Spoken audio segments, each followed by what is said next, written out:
The ceremonial gong shook dust from the ancient stone walls of the Imperial War Academy.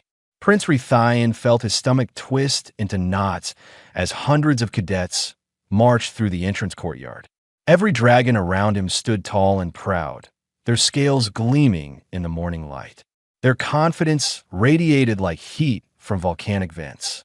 Rethian tried to match their posture, but his wings trembled despite his best efforts. 10,000 years of military dominance had built the Draconid Empire into the most feared force in the galactic sector. Every royal child learned to fight before they learned to read. Every noble family measured worth in battle scars and conquest medals. Rethian had neither. At 20 cycles old, he should have been a rising warrior. Instead, he was ashamed his family tried to hide. The problem was simple and devastating. When combat began, Rethian froze. His fire would not ignite. His claws would not strike. Some deep part of his brain simply refused to engage in violence. Therapists called it a neurological anomaly. His brothers called it cowardice. His mother, Empress Valsha, called it unacceptable. This academy was his last chance. Either he would overcome his weakness here, or his family would strip his royal title and exile him to some forgotten colony world. The thought of that future made his chest ache worse than any physical wound could. The headmaster, an ancient dragon named Korthas, stood on the elevated platform above the assembly. His scales bore the white scars of 1,000 battles. When he spoke, even the wind seemed to quiet in respect. You stand here because you are the finest young warriors in the Empire. Most of you will fail the trials ahead. Only the strongest will earn your officer marks and join the Imperial fleet. Pain will test you. Fear will test you. Blood will test you. Those who survive will become legends. Rethian tried to steady his breathing. Around him, cadets roared approval. Their enthusiasm felt like a physical force pushing against him. Then Korthas said something that made the entire courtyard fall silent. This year, we welcome our first cadet from Earth. As part of the new alliance treaty, humanity has sent one of their military graduates to train alongside you. Remember that our empire values strength, and we will see if these humans possess any worth beyond their diplomatic papers. Murmurs rippled through the assembled dragons. Rethian had heard of humans. Small creatures from a death world at the edge of settled space. Their planet rotated too fast. Their gravity crushed most species, and their sun blasted them with radiation that would sterilize gentler worlds. Yet somehow they had survived and built a modest interstellar presence. The figure walked through the academy gates. Every dragon, I turned to study him. Daniel Reed looked impossibly small compared to the towering reptilian forms around him. He stood barely as tall as a dragon's shoulder. His skin held none of the protective scales or natural armor that marked proper warriors. He wore a simple gray uniform that seemed inadequate for someone about to enter combat training. But he walked with steady steps, his eyes taking in everything without showing fear or hesitation. The other cadets started laughing. Not polite chuckles, but full roaring mockery. They sent us a snack, not a soldier, someone shouted. Look at those tiny limbs. How will it even lift a training blade? This is what counts as strong on their world. Pathetic. Daniel showed no reaction. He simply took his place in the formation, standing straight despite being surrounded by creatures that could tear him apart without effort. Korthas raised a clawed hand for silence. Enough. This human earned his place through their military trials. If he survives ours, he will have proven something none of you can claim. Until then, show proper respect to a fellow cadet. The mockery quieted to sullen mutterings. Korthas continued. All cadets will be assigned partners for the duration of training. You will complete every trial as a pair. Your partner's failures become your failures. Their victories become yours. We do this because war is not fought alone. Even a mightiest warrior needs someone watching their back. A holographic display flickered to life above the assembly, showing name pairings. Rethian watched with growing dread as names appeared. Strong warriors paired with other strong warriors. Promising cadets matched with those of equal skill. Then his name appeared. Prince Rethian paired with Daniel Reed. The courtyard exploded with laughter again. Someone shouted that the academy had matched the two weakest cadets together so they would not drag down anyone useful. Others suggested it was a mercy, letting them fail together quickly. Rethian felt heat rise in his face, the shame burning hotter than any fire he had failed to breathe. This was worse than he had imagined. Not only would he fail, but he would fail while dragging down an outsider who had already traveled across the stars to be here. Daniel walked over to where Rethian stood. The human had to look up significantly to meet the dragon's eyes. For a long moment, they simply studied each other. Then Daniel extended his hand in the human greeting gesture. I guess we are partners. I am Daniel. People call me Dan. Rethian stared at the offered hand. Custom demanded he acknowledge the greeting, even though partnership with this tiny creature meant guaranteed failure. Slowly, carefully, he extended one clawed hand and gently grasped the human's much smaller one. I am Prince Rethian, though I doubt the title will matter much longer. Daniel's expression remained neutral. Why do you say that? Because I cannot fight, and you are too small to fight. We will both fail within the first week. Something changed in the human's eyes then. Not pity, not fear, but something else. Something calculating. Maybe, Daniel said quietly. Or maybe we just need to figure out what fighting actually means. Before Rethian could ask what that meant, Korthas announced their first trial would begin tomorrow at dawn in the volcanic training grounds. Survival combat against wild predators. No weapons, no assistance. Just two partners against a hostile environment designed to kill the weak. Rethian felt the familiar panic rising in his chest. Tomorrow would expose everything he lacked. Tomorrow would end any hope he had left. Daniel was still watching him with those strange, calculating eyes. Meet me tonight at the equipment yard, the human said. Before we fail, we should at least try something different. Then he walked away, leaving Rethian standing alone in the courtyard, wondering what a tiny human could possibly do to change the inevitable. Darkness had settled over the academy grounds when Rethian made his way to the equipment yard. Twin moons cast silver light across training dummies and weapon racks. He found Daniel sitting on a storage crate, studying a datapad that displayed the volcanic region where their trial would take place. The human looked up as Rethian approached. Good. You came. I was not certain you would. I came because I have nothing to lose, Rethian said bitterly. Tomorrow I will freeze like I always do. The predators will tear us apart, or I will fail to defend you, and everyone will know what I truly am. A broken prince who cannot even manage the most basic dragon instinct. Daniel set down the datapad. Tell me exactly what happens when you try to fight. Rethian sat heavily, his tail curling around his feet. No one had ever asked for details before. They simply judged the result. When violence begins, my body stops responding. My mind screams at my claws to strike, but they will not move. My fire glands feel like ice instead of flame. I see the attacks coming, I know what I should do, but I cannot make myself do it. Other dragons say I am afraid, but it feels different than fear. It feels like my body refuses to obey my commands. But you see the attacks coming, Daniel repeated. You know what you should do. Before it happens. Yes, always. I can predict movement patterns, calculate strike angles, identify weak points in defenses. The knowledge is there. The execution is not. Daniel stood and began pacing. On Earth, we have many types of soldiers. Not all of them fight directly. Some repair equipment. Some plan strategy. Some coordinate troops. Some gather intelligence.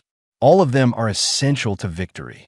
The Draconid Way values only those who fight, Rethian said. Everything else is support work for lesser species. Then the Draconid Way is inefficient, Daniel said bluntly. You have skills that are being wasted because your culture only recognizes one type of strength. Rethian felt a spark of anger. You are human. You know nothing of our culture. I know that tomorrow we face predators in volcanic terrain. I know that I am small and lack your natural armor. I know that I can fight, but I cannot see threats from all directions at once. And I know that you can see those threats perfectly, you just cannot strike them yourself. Daniel stopped pacing and looked directly at Rethian. So we do not ask you to strike them. We ask you to be my eyes and my mind. You tell me what is coming and where to hit. I do the hitting. That is not how trials work. Both partners must fight. The rules say both partners must survive the trial and eliminate threats. They do not specify how. If we return alive and the predators are dead, we pass. Daniel picked up 2 training blades from a nearby rack. He tossed one to Rethian, who caught it reflexively. Show me what you see when combat starts. Not what you do. What you see. Rethian held the blade, awkwardly. I do not understand. Pretend I am a predator attacking you. Do not fight back. Just tell me what you observe. Daniel moved into an attack stance and lunged forward. Rethian's body locked up immediately, the familiar paralysis gripping him. But his mind remained sharp and clear. Your left shoulder drops before you commit to the strike, Rethian heard himself saying. Your weight shifts to your right foot, creating instability. If someone struck your right knee at the moment of full extension, you would collapse. Your blade angle exposes your torso between the second and third rib. Daniel stopped mid-strike. You saw all that in 1 second. Yes, I always do, but I cannot move to exploit any of it. A strange expression crossed the human's face. You do not need to move. You just need to tell someone else who can. Try this. Close your eyes and keep talking. Tell me everything you sense about my position and movement. Rethian closed his eyes, feeling ridiculous. But he focused on the sounds, the air currents, the vibrations through the stone ground. You're moving to my left side. 3 steps. Your breathing has increased slightly. You are preparing another attack from a lower angle, probably targeting my legs since your first high strike failed. Perfect. Daniel's voice came from exactly where Rethian predicted. Now tell me when and where to strike you. Use me as your weapon. What? Imagine I am your claws, your fire, your tail. You cannot make them move yourself, but what if you could tell them where to go? Understanding began to dawn. Rethian kept his eyes closed and extended his awareness. Move forward 2 steps. Duck under the height of my wings. Strike upward at my chest where the scales are weakest. He felt Daniel move exactly as instructed, the training blade touching the precise, vulnerable spot. Again, Daniel said, they practiced for hours. Rethian called out movements, angles, timing. Daniel followed the instructions with increasing precision. It felt wrong at first, so contrary to everything Rethian had been taught about proper dragon combat. But it also felt natural in a way actual fighting never had. His mind was finally being used for what it was good at, not forced into a role it could never fill that as the moons reached their peak, Daniel called a halt. They were both exhausted, but something had shifted between them. Tomorrow in the volcanic grounds, you do not fight, Daniel said firmly. You guide, you warn, you calculate. I follow your instructions and handle the actual combat. If this works, we survive. If it fails, we fail together, but at least we tried something different than just waiting to die. Rethian wanted to argue, wanted to say that real warriors did not hide behind others, wanted to claim he could overcome his weakness through pure determination. But he had tried all of that for years, and it had never worked. Why are you helping me? Rethian asked instead. You could have requested a different partner, a stronger one. Instead, you are gambling your life on a plan built around my weakness. Daniel shrugged. Because strength comes in different forms, and your people are too stubborn to see it. Also, I did not travel across the galaxy just to die because I was too proud to try a new approach. They parted ways as the first hint of dawn touched the horizon. In a few hours, the trial would begin. Rethian returned to his quarters, his mind racing with possibilities. For the first time since arriving at the academy, he felt something other than dread about combat. Perhaps the human was right. Perhaps there were many ways to be strong. Tomorrow they would discover if the Draconid Empire was ready to accept that truth. Heat waves shimmered above black volcanic stone as the transport dropped 12 pairs of cadets into the training grounds. Rethian felt the familiar tightness in his chest as he looked across the barren landscape. Jagged rocks jutted from hardened lava flows. Steam vents hissed poison into the air. Somewhere in this hostile terrain, predators waited. The rules were simple. Survive for 6 hours. Eliminate any threats encountered. Return to the extraction point alive. Fail any part of this, and you've failed the academy. Other teams spread out immediately, each pair seeking advantageous positions. Dragon cadets moved with confidence born from generations of warrior breeding. Their natural advantages were obvious here: heat resistance, armored scales, flight capability, claws, and fire. Daniel carried only a basic plasma knife. His human body lacked any natural weapons or protections. In theory, Rethian should have been the dangerous one in their partnership. In reality, he was the liability. "Talk to me," Daniel said quietly as they moved away from the other teams. "What do you see?" Rethian forced himself to focus beyond his anxiety. His senses expanded, taking in details most dragons ignored in their rush to fight. 3 heat signatures moving parallel to us, 60 meters north. Likely razor spine lizards hunting as a pack. Wind is shifting from the east, carrying our scent toward them. They will detect us in approximately 90 seconds. Can we avoid them? Not without entering the territory of something larger. I detect deep vibrations from the west, probably a stone burrower, adult-sized. Then we handle the lizards. How? This was the moment. Either their practice would translate to real danger, or they would both die, proving dragon tradition correct. Rethian pushed down his fear and let his mind work the way it was built to work. The lizards will split up and try to flank us. Their scales are weak at the throat and underbelly. They attack in sequence, never all at once. Watch the lead lizard's eyes. When it blinks twice rapidly, the others will strike from behind. Understood. Anything else? Stay close to me. They fear fire, even if I cannot produce it on command. My presence alone may make them hesitate. The razor spine lizards emerged from behind volcanic rocks, exactly where Rethian predicted. 3 lean predators with obsidian scales and tails lined with bone spikes. They circled the pair, hungry and confident that Rethian's body locked up. His claws would not extend. His fire glands remained cold. The paralysis came as it always did. But this time, instead of fighting it, he accepted it and focused on what he could do. Lead lizard moving to your left. Secondary preparing to rush from behind. Third staying back as reserve. The leader will feint twice before committing to real strike. Ignore the feints. On the third movement, drop low and strike upward at its throat.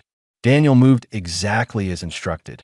The lead lizard lunged twice, testing. Daniel did not react to either. On the third lunge, he dropped beneath the snapping jaws and drove his plasma knife upward into the soft throat tissue.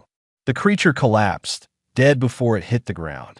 Second lizard charging from behind, for seconds to contact. Spin right, use the first one's body as a shield. Daniel moved. The attacking lizard crashed into its dead packmate instead of the human. Before it could recover, Rethian called the next move. Strike the spine base where the tail connects. Now, the plasma knife found the weak point. The second predator went down thrashing. The third lizard fled, deciding survival meant more than a meal. Daniel stood breathing hard, blood and plasma burns marking his uniform. That worked better than I expected. The day is not finished, Rethian said, his body relaxing now that immediate danger had passed. I detect movement from multiple directions. Other teams are engaging threats, which would drive more predators toward us.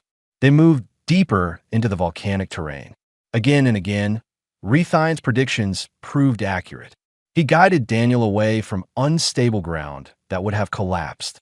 He warned of ambush points where cave serpents waited. He identified which steam vents were merely hot and which released toxic compounds that would kill even dragons. When a territorial stone burrower emerged from underground, Rethian calculated its attack patterns and timing. Daniel struck only when and where Rethian indicated, conserving energy and avoiding the creature's heavily armored sections. They brought it down without either of them taking serious injury. Hours passed. The sun climbed higher, turning the volcanic field into an oven. Other teams struggled. Some called for emergency extraction after injuries. Some were fighting battles they could have avoided with better information. Rethian and Daniel encountered one more serious threat before the extraction time. A fire drake distant cousin to dragons, but far more aggressive and less intelligent. It was wounded, which made it even more dangerous. Cornered animals fought with desperate ferocity. This one will not be simple, Rethian warned. It is in pain and will not retreat. Its fire is still functional. My scales can withstand the heat, but yours cannot. Then we use your scales. Tell me how. Rethian's mind raced through possibilities. Position yourself behind me. Use me as a mobile shield. When it breathes fire, I will absorb the flame. During the cool-down period between breaths, strike from around my side at the wound on its left flank. 3 strikes should be enough to bring it down. You're asking me to hide behind you while you take damage meant for me. I am asking you to let me protect you the only way I can. This is my strength. Let me use it. The fire drake attacked. Flames washed over Rethian's scales, hot enough to make him grit his teeth, but not hot enough to penetrate dragon hide. He held position, sheltering Daniel. The moment the flames stopped, Daniel struck from around Rethian's left side, his plasma knife cutting deep into the wounded flank. 3 precise strikes, exactly as predicted. The drake collapsed. When the extraction transport arrived, Rethian and Daniel were both still standing. Exhausted, burned, bleeding in places but alive and successful.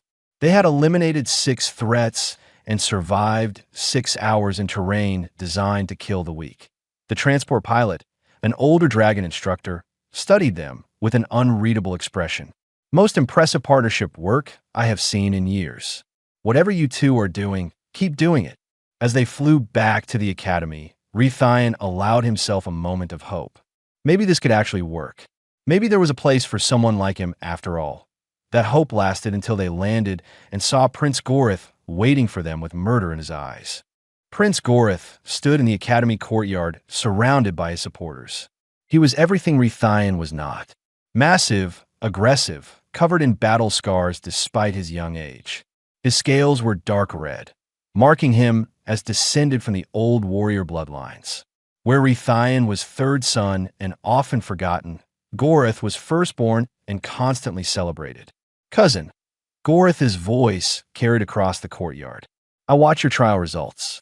You and your pet human scored in the top rankings. How curious. Rethian felt Daniel tense beside him. Other cadets were gathering, sensing confrontation. This was entertainment for them. 2 royals facing off, one disgraced and one celebrated. We completed the trial as required, Rethian said carefully. Nothing more. Nothing more.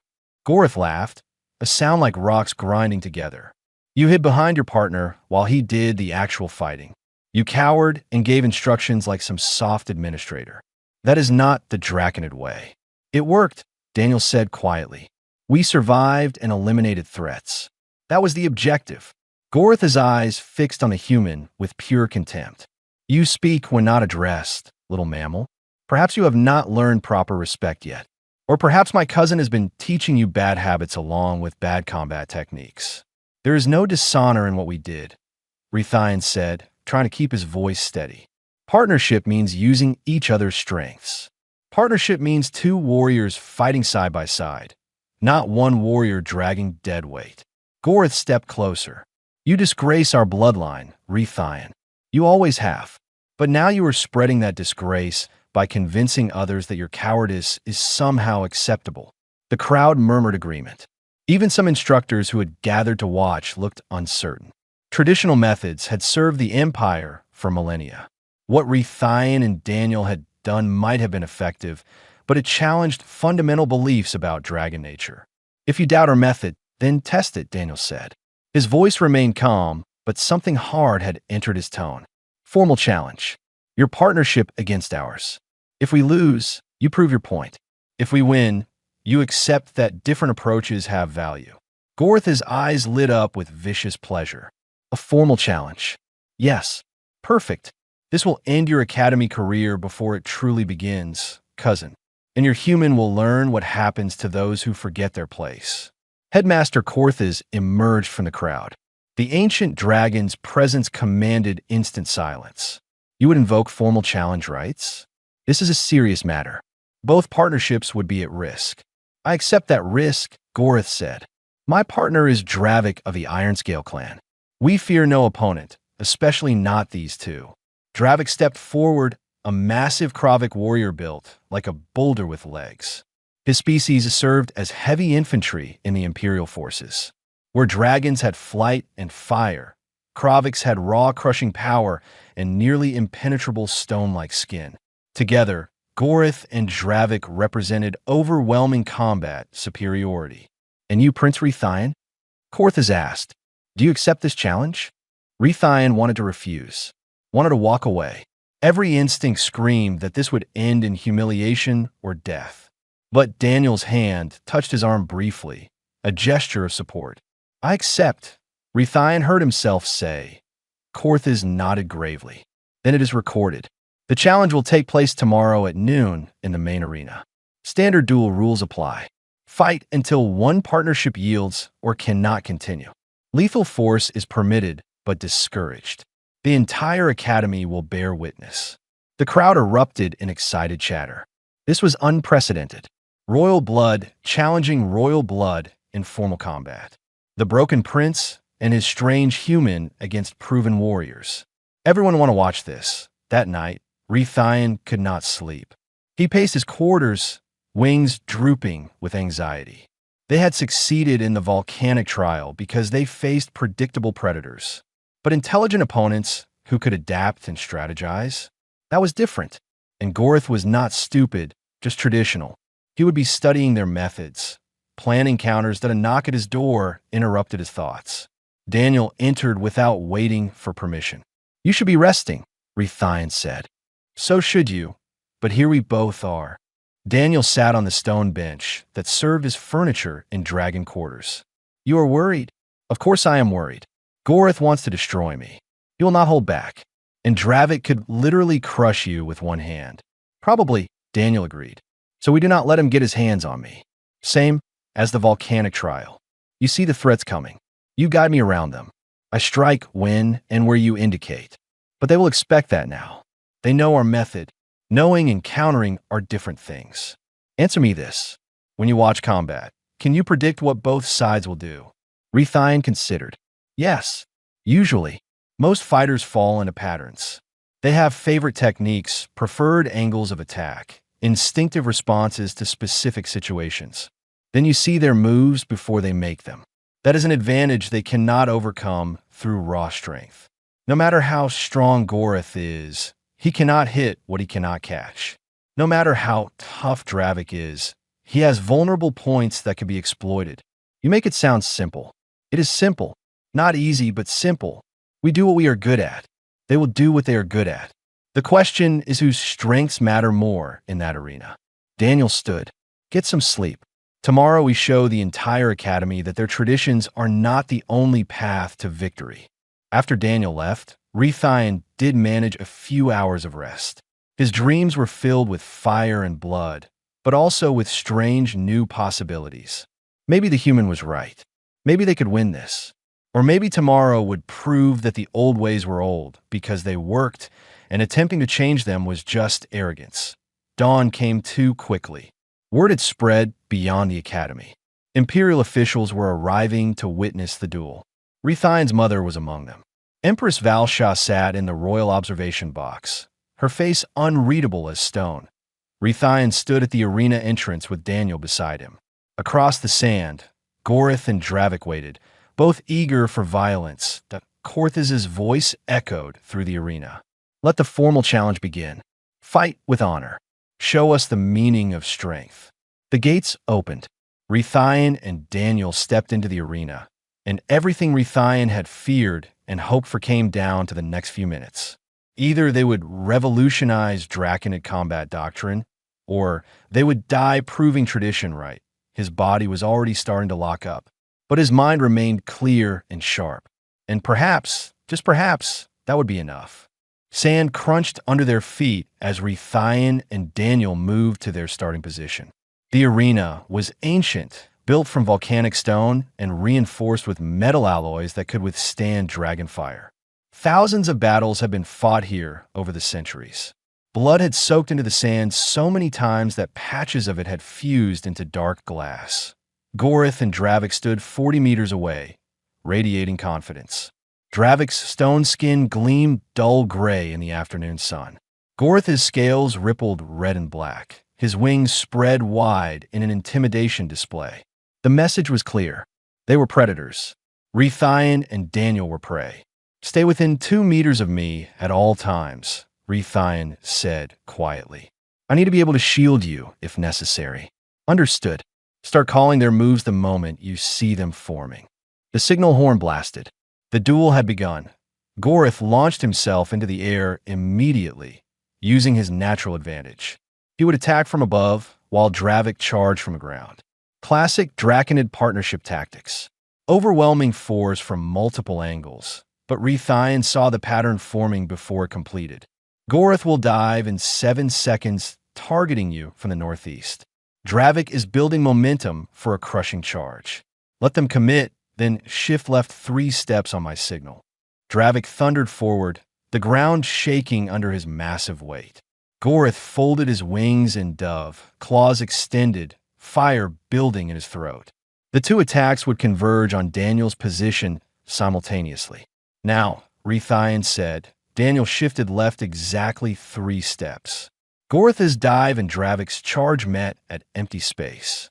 The Kravik warrior could not stop his momentum. Gorith had to abort his attack pattern to avoid colliding with his own partner. Both lost precious seconds recovering. Gorith is vulnerable for 4 seconds while he regains altitude. Circle right, stay low. Dravik will turn, but his mass makes quick direction changes difficult.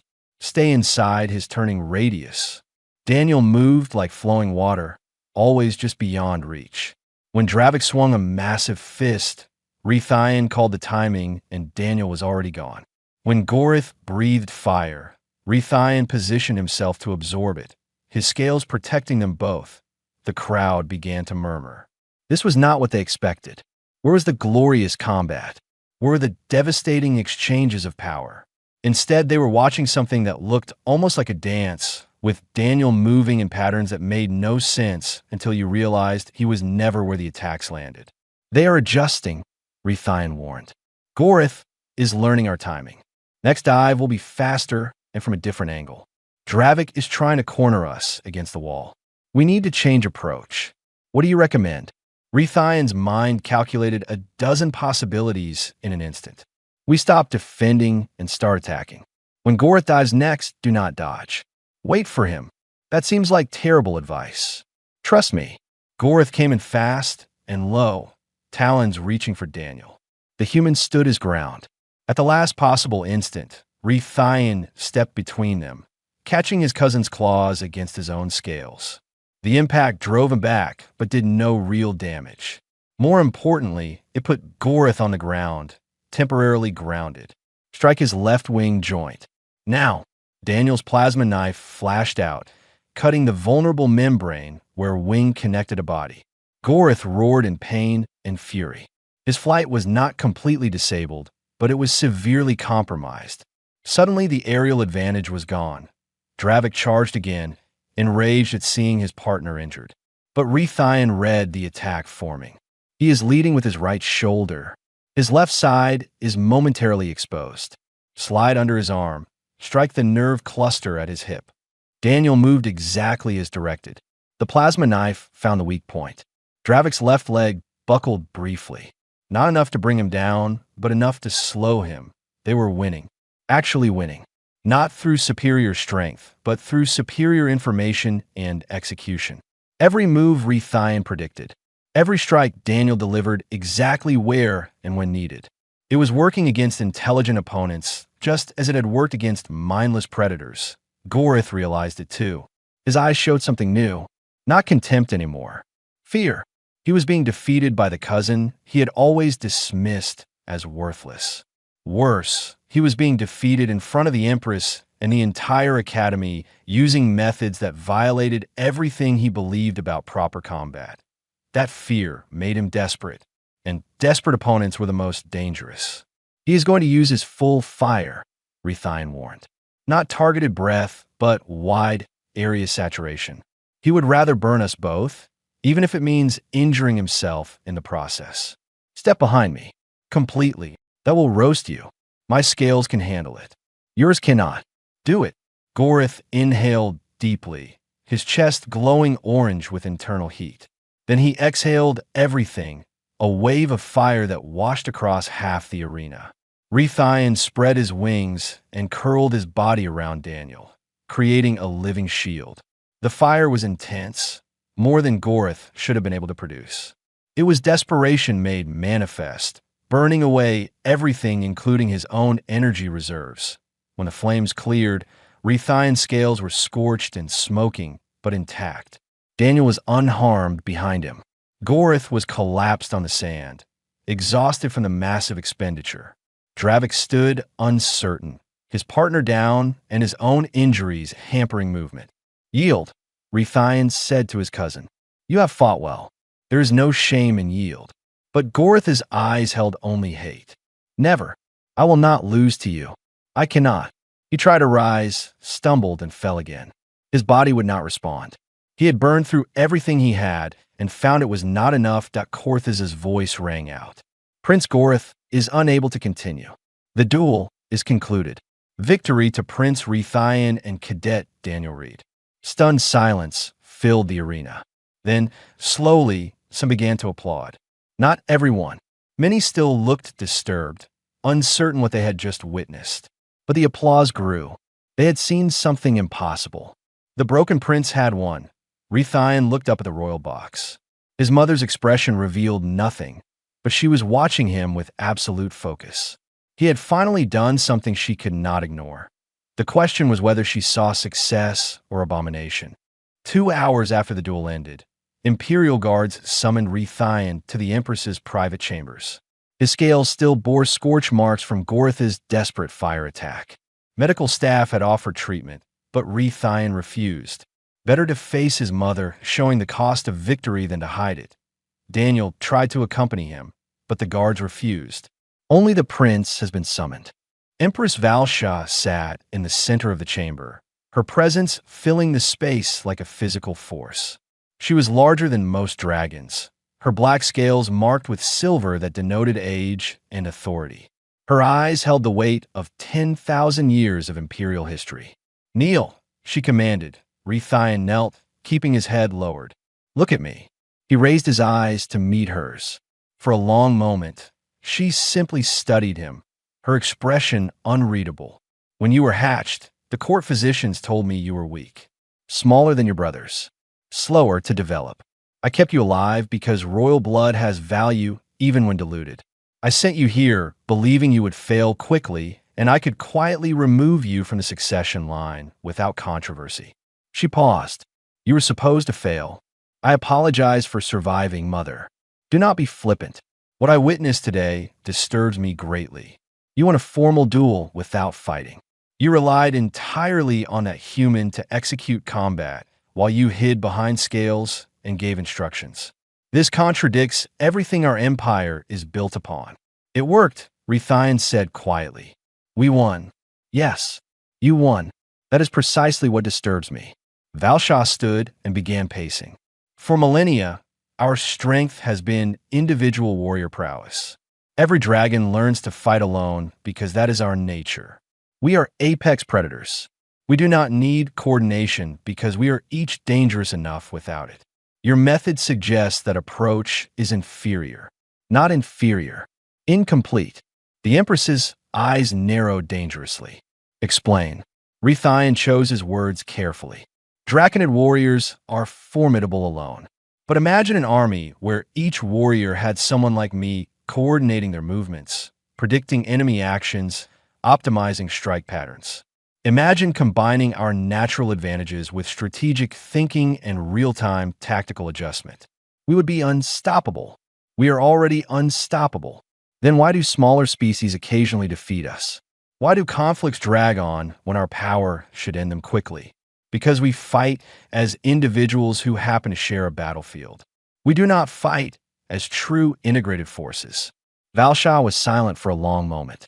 The War Council will never accept this.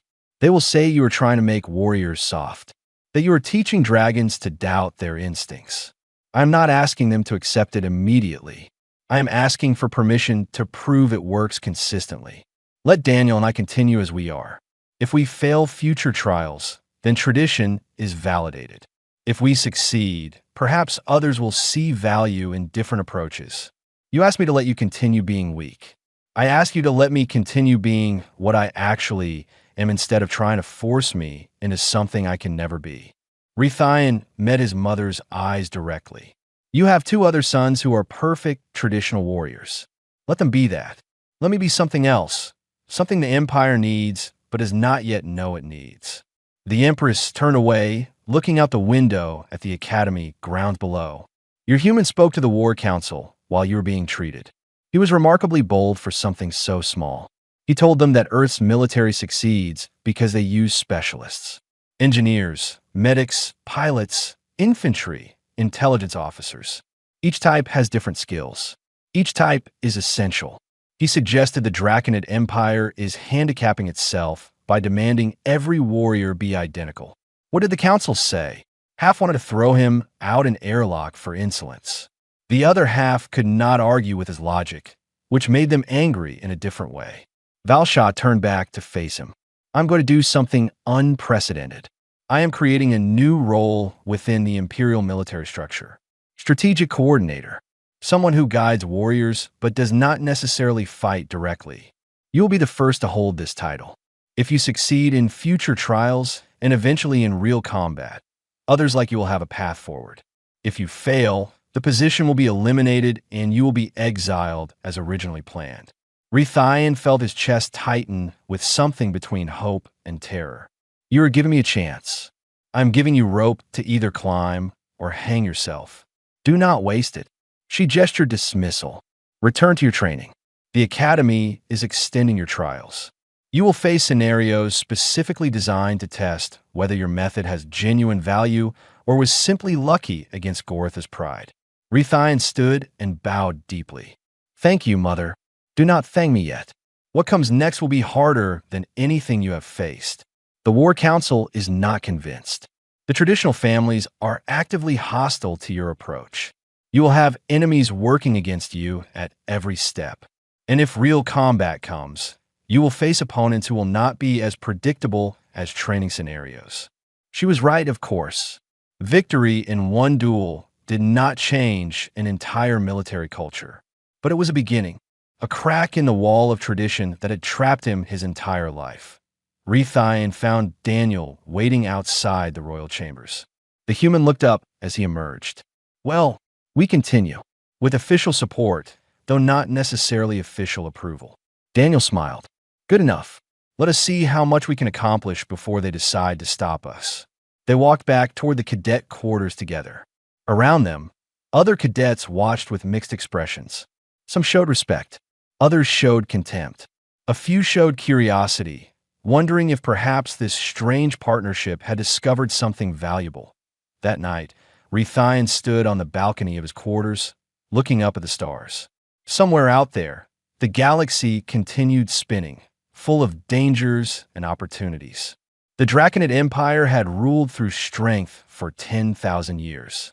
Maybe for the next 10,000, they would rule through strength and strategy combined, or maybe Rethian would fail, prove the traditionalists right, and become a cautionary tale told to future cadets about why they should never question established ways. Either way, he was finally being allowed to try. Finally being seen as something other than a broken version of what dragons should be. Daniel had given him that gift, showing him that different types of strength existed and all had value. The human had traveled across the galaxy and somehow managed to teach an empire of dragons something they had forgotten over thousands of years of dominance. That true strength was not found in claws or fire alone, but in knowing yourself, accepting what you are, and using your actual capabilities rather than mourning the ones you lacked. Tomorrow would bring new trials, new challenges, new opportunities to prove that the Broken Prince had finally found where his real strength lived. Not in fighting despite his nature, but in embracing it and turning perceived weakness into unprecedented advantage. Rethian smiled, feeling genuinely hopeful for the first time in his life. The future was uncertain, But it was finally his to shape rather than simply endure, and that made all the difference.